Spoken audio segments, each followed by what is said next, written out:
famille, en fait, la famille en Afrique, vous avez l'impression que leur objectif, c'est de vous voir échouer.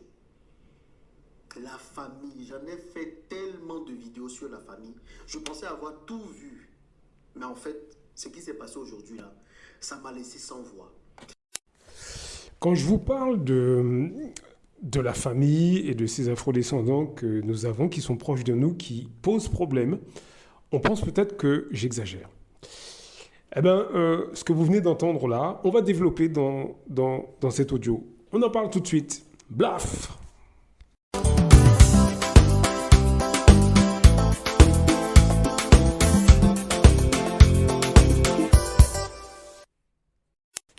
Africains, africaines, afrodescendants, afrodescendantes, j'espère que ça va. Voilà, vous avez en introduction entendu un petit extrait. C'est sur la chaîne L'Investisseur Africain et le titre, c'est « Sorcellerie, la famille veut détruire mon business au pays ».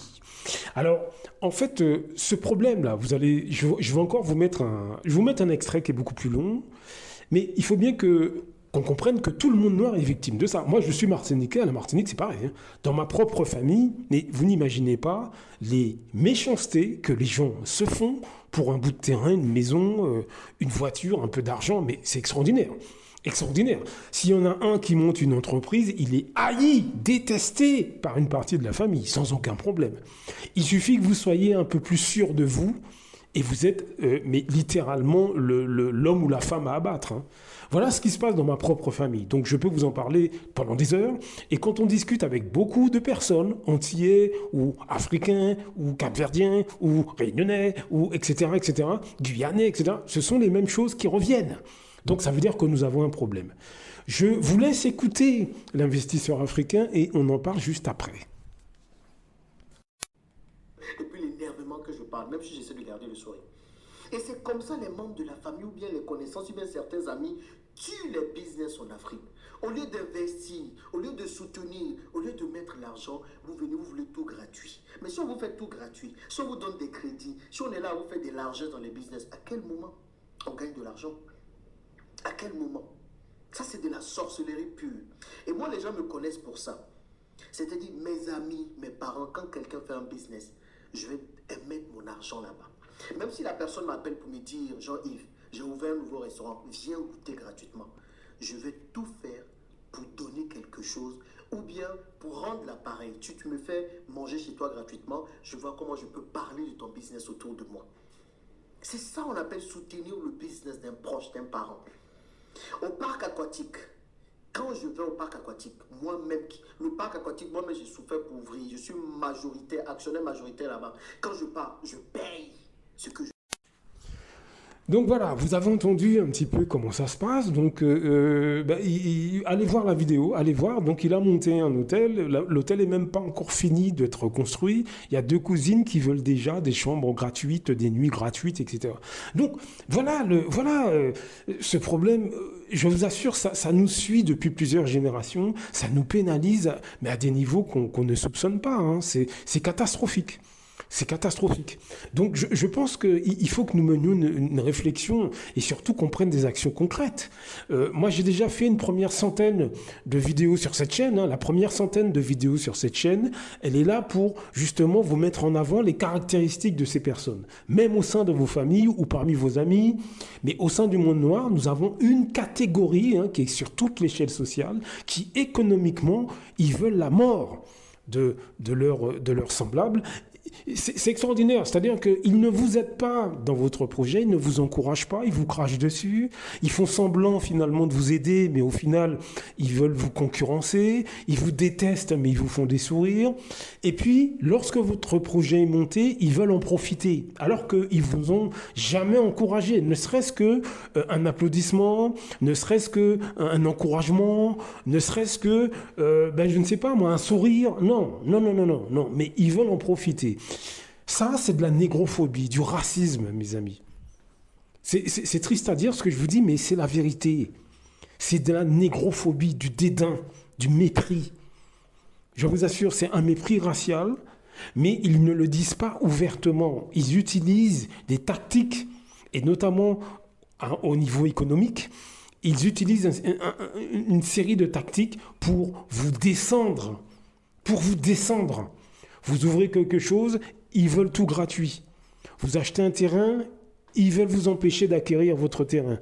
Vous achetez une voiture, ils disent à tout le monde que vous avez volé la voiture.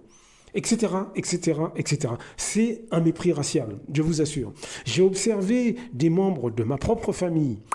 Lorsqu'il y a un beau-frère ou une belle-sœur qui est arabe, européen ou chinois ou quoi, ils n'ont pas ce comportement-là. Ils n'ont pas. Là, on respecte le beau-frère arabe ou européen ou chinois. Là, on respecte la belle-sœur arabe, européenne ou chinoise. Là, on est poli. Là, on fait attention. Là, c'est l'inverse.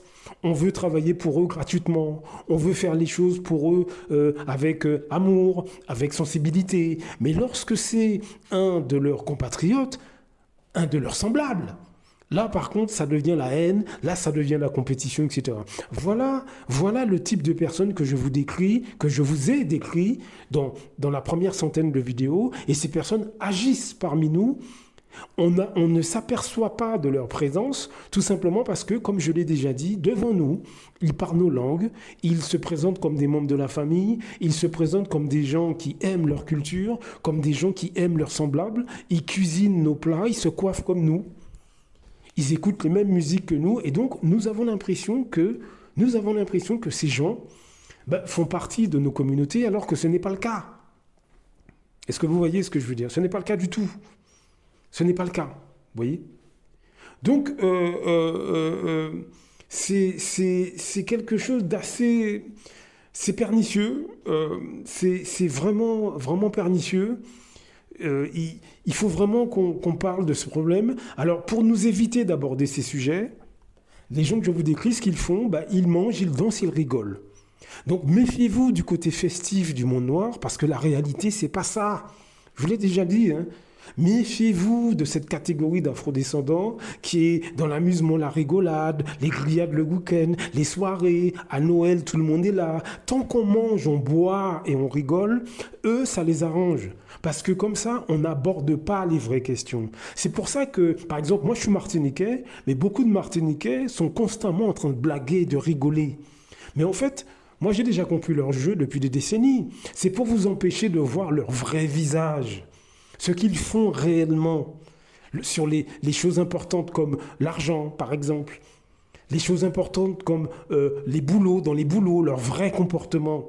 Beaucoup de Martiniquais, ou beaucoup de Noirs français d'origine martiniquaise, mais ils torpillent leurs semblables dans les boulots. En France, les plus négrophobes et dédaigneux que j'ai pu voir, ça a été des gens d'origine martiniquaise, hein, vis-à-vis de leurs propres compatriotes. Hein. Et ça, ils le cachent. Quand vous êtes en Martinique, vous êtes, je dirais pas en permanence, mais vous êtes beaucoup en face de Martiniquais et de Martiniquaises qui parlent fort, qui rigolent fort. Quand on les regarde, on a l'impression qu'on est avec des compatriotes, mais je vous assure que dès qu'ils le peuvent, ils vous entubent. Dès qu'ils le peuvent, ils font passer un Béké, un Européen, un Arabe, un Chinois devant vous, hein, sans aucun problème. Mais ils blaguent. Pendant la période du carnaval, tout le monde danse. Est-ce que vous voyez ce que je veux dire? Pendant la course des yoles, tout le monde danse. Hein, tout le monde est soi-disant fier. Dès qu'il y a à boire et à manger, tout le monde est fier.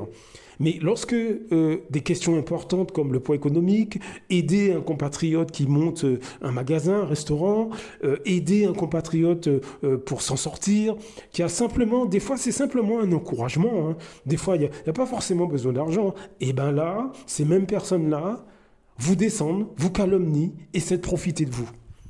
Voilà ce que font une catégorie de Martiniquais et natifs d'origine, que ce soit en France ou à la Martinique. Et ces gens-là, on les retrouve dans tout le monde noir. Ce n'est pas propre aux Martiniquais. Vous avez énormément, par exemple, d'Africains, de Camerounais, d'Ivoiriens, de Congolais.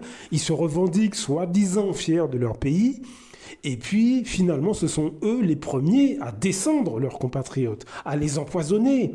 Ou quand ils sont en France, à dire à tout le monde qu'ils sont clairs de peau. Est-ce que vous voyez un peu le truc? Et tout le monde noir, c'est comme ça. Donc nous avons cette maladie mentale, et ça, il va falloir en parler parce qu'économiquement, ça nous affaiblit, mes amis. Quoi qu'on en dise, ça nous affaiblit. Donc, il faut qu'on réfléchisse là-dessus. Il faut qu'on prenne ce problème très au sérieux parce que ça va nous mener nulle part. Blaf! À très bientôt.